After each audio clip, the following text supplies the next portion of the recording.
दोस्तों, आज की इस कहानी के माध्यम से हम आपको कुछ ऐसे तरीके बताएंगे जिनसे आप धोखा खाने से खुद को बचा सकते हैं। भावनात्मक रूप से कमजोर आदमी का लोग हमेशा फायदा उठाते रहते हैं। जो भी इंसान नर्म दिल का होता है, यानी कि भावनात्मक रूप से करुणान होता है, वह अपनी करुणा बस दूसरों की सहायता तो कर देता है, लेकिन बदले में उसे हमेशा धोखा ही मिलता है। आइए जानते हैं इस कहानी के माध्यम से। उससे पहले अगर आप भी भगवान बुद्ध को दिल से मानते हैं और उनके सच्चे भक्त हैं, तो कहानी को पूरा सुने और कमेंट बॉक्स में नमो बुद्धाय अवश्य लिखें। तो चलिए कहानी शुरू करते हैं। एक बार एक युवक जंगल के वृक्ष पर मुक्के मार रहा था। वह बहुत जोर जोर से मुक्के मार रहा था। वह अपने मन का गुस्सा निकालने की कोशिश कर रहा था। शायद उसको किसी ने धोखा दिया था या फिर उसके साथ बहुत बुरा हुआ था, जिससे वह बहुत ज्यादा परेशान था। उसे कहीं भी शांति नहीं मिल रही थी। वह लगातार उस वृक्ष पर मुक्का मारे जा रहा था, जिससे उसकी उंगलियां लहूलुहान हो चुकी थी। उसी जंगल में एक शीतल पानी का झरना था। वहाँ पर एक बौद्ध भिक्षु रोज संध्या के समय स्नान करने आया करते थे।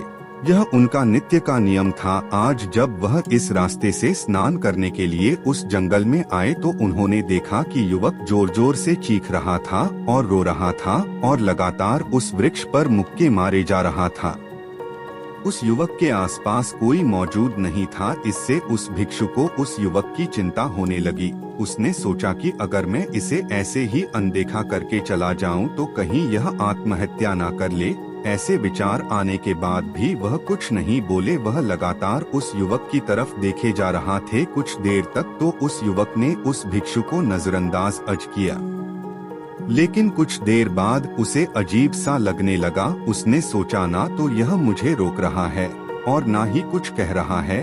यह तो बस मुझे देखे जा रहा है। इसका क्या मतलब है? बहुत अजीब आदमी है।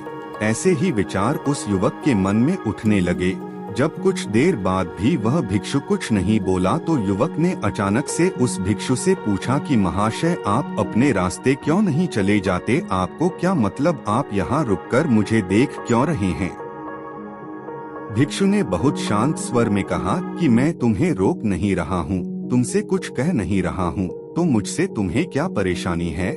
मेरी तरह ही यह वृक्ष, पौधे और पक्षी, यह सब तुम्हें ही तो देख रहे हैं। जब इनसे तुम्हें कोई परेशानी नहीं है, तो मुझसे क्यों परेशानी है? यह सुनकर और युवक जोर से चीख कर बोला, मुझे सबसे परेशानी है। मैं सबसे नफरत करता हूँ। यहाँ पर सब धोखेबाज, गद्दार लोग रहते हैं। कोई किसी का नहीं होता इस दुनिया में। इस तरह बोलते बोलते वह फूट फूट कर रोने लगा और रोए जा रहा था, और भिक्षु उसे देखे जा रहा था।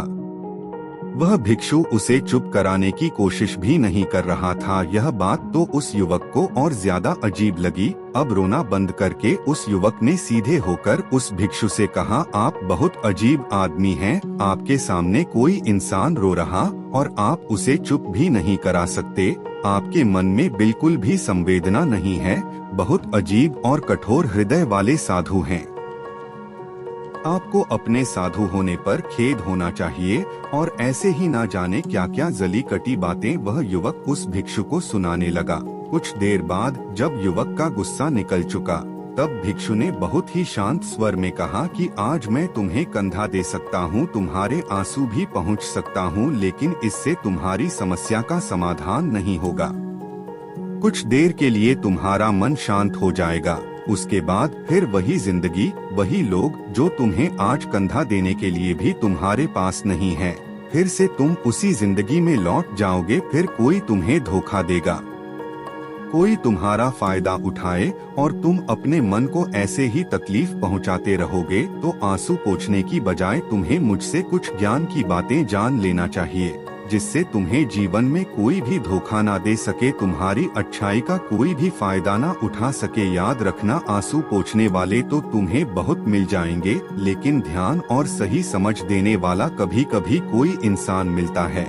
भिक्षु ने उसे बताया कि मैं पास ही के झरने में स्नान करने के लिए जा रहा हूँ। बहुत ही शीतल पानी है, वहाँ आकर अगर तुम चाहो तो तुम भी मेरे साथ स्नान कर सकते हो। यहाँ पर अकेले परेशान होने से अच्छा है कि तुम झरने के शीतल पानी में स्नान करो, जिससे तुम्हारा दिमाग, मन, मस्तिष्क और तुम्हारा शरीर सब कुछ पवित्र हो जाएगा। यह सुनकर वह युवक उस भिक्षु के पीछे पीछे हो लिया। जंगल के बीचों बीच रास्ता झरने की तरफ जाता था। जंगल में सन्नाटा छाया हुआ था। उनके पैरों तले सूखे पत्तों की चरमरा की आवाज पूरे जंगल में गूंज रही थी।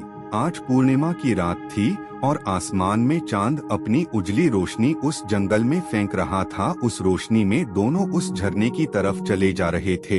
रास्ते में चलते चलते उस युवक ने उस भिक्षु से कहा कि महात्मा, आपकी जिंदगी मस्त है, आपको किसी चीज की कोई परेशानी नहीं है।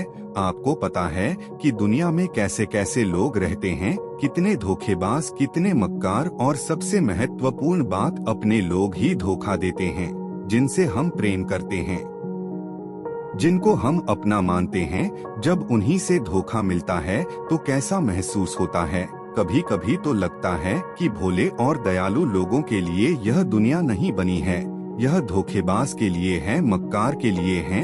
वहीं यहाँ पर फलते फूलते हैं, वही आनंद से जीते हैं, और हमारे जैसे लोग जो दूसरों की सहायता करते हैं, दूसरों को अपना मानते हैं, वह हमेशा जीवन भर दुख में रहते हैं।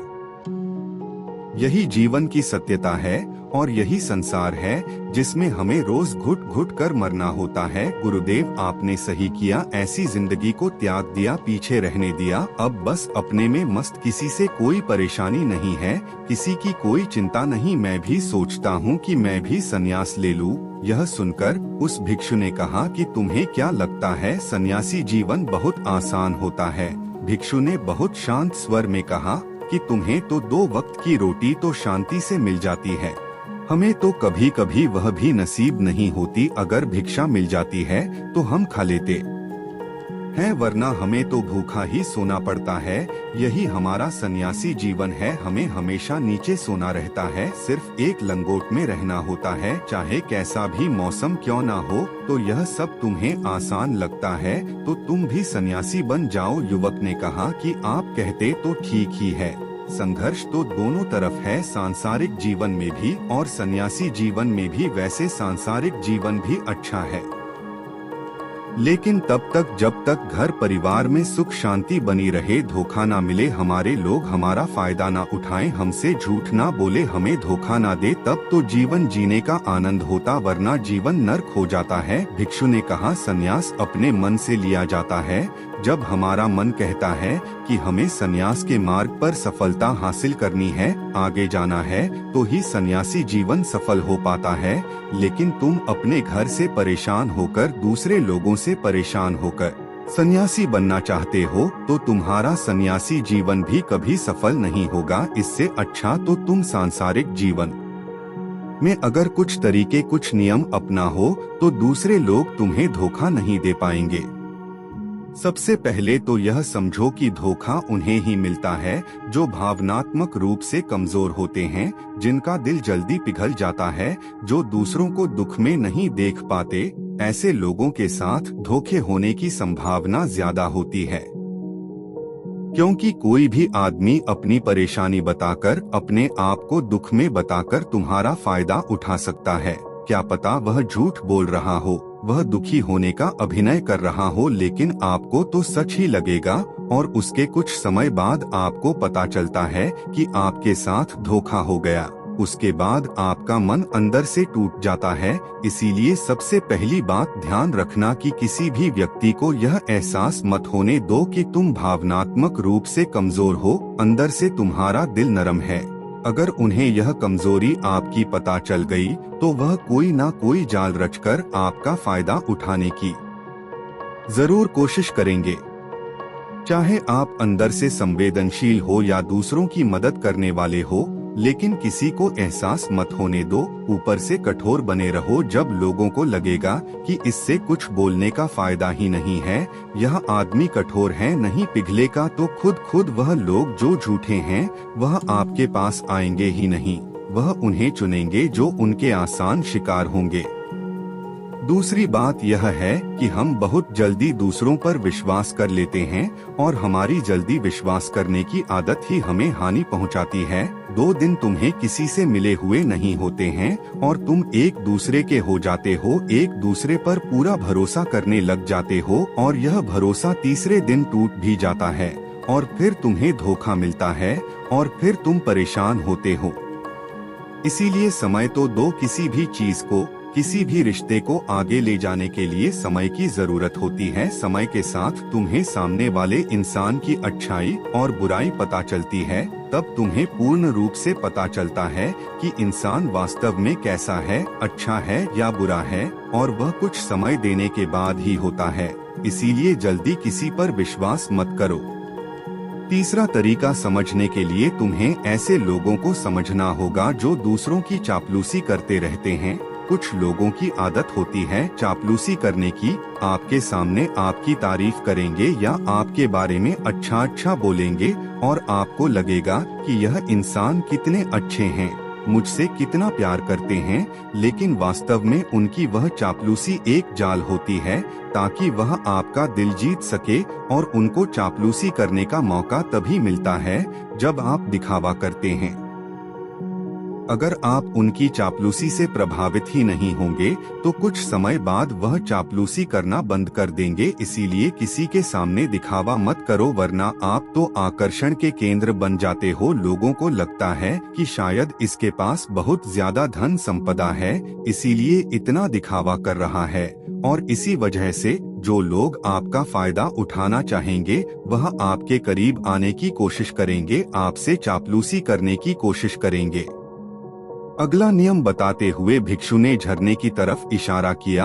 वह झरने के पास पहुंच चुके थे। युवक को भी एहसास हो चुका था क्योंकि वहां पर ठंडी ठंडी हवा चल रही थी। झरने की तरफ जाते हुए भिक्षु ने कहा कि सांसारिक जीवन में एक बात समझने की यह होती है कि हम जिसकी सहायता कर रहे हैं, चाहे किसी भी रूप में, धन से, शारीरिक रूप से या जिस भी अवस्था में हम किसी की सहायता कर रहे हैं, तो हमें यह ख्याल रखना चाहिए कि सामने वाला वापस कभी भविष्य में हमारी सहायता करने योग्य है कि नहीं है।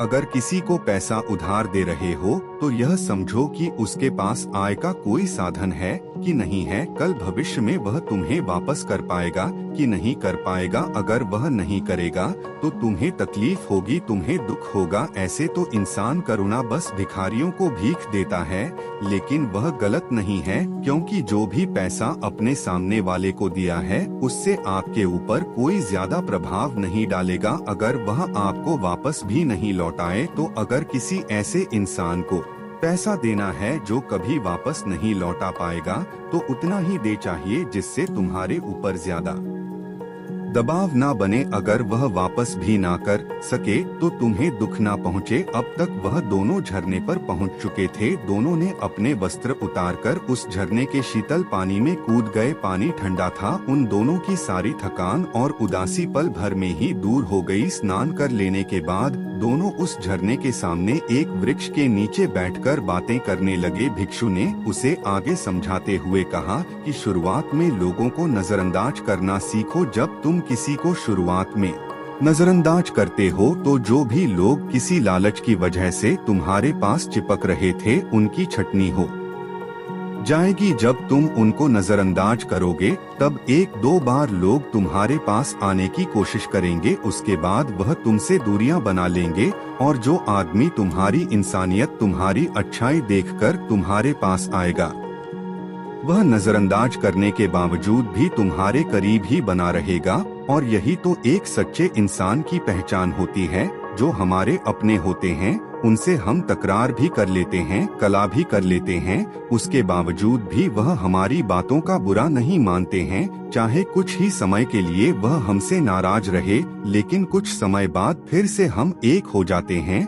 और यही तो घर परिवार का मतलब होता है, यही तो अपनों का मतलब होता है। इसीलिए शुरुआत में अनजान लोगों को नजरअंदाज करना सीखो, इग्नोर करना सीखो, ताकि धोखेबाज मक्कार लोग तुम्हारे करीब ही ना आ पाए। अपने इस वार्तालाप को खत्म करते हुए भिक्षु ने अपनी आखिरी और पांचवी बात बताते हुए कहा कि यह आखिरी सीख सबसे ज्यादा महत्वपूर्ण है।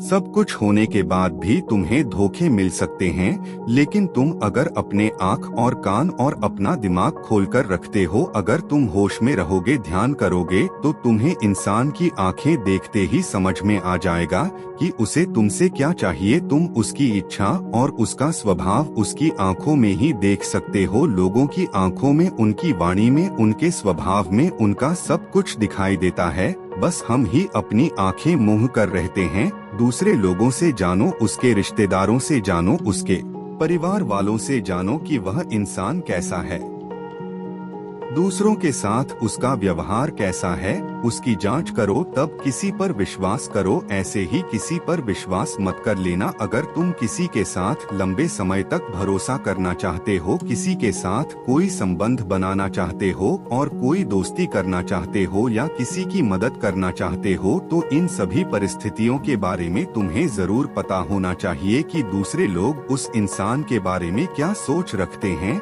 इसके बाद तुम जीवन में कभी भी धोखा नहीं खाओगे और तुम्हें कभी भी धोखे की वजह से पछताना नहीं होगा। इसी तरह की बातें करते हुए भिक्षु और वह युवक दोनों जंगल से बाहर आ गए और अपने अपने घर को चले गए। दोस्तों, इसी तरह और भी मोटिवेशनल या बुद्ध की कहानी देखने के लिए आप हमारे चैनल को सब्सक्राइब करें, शेयर करें।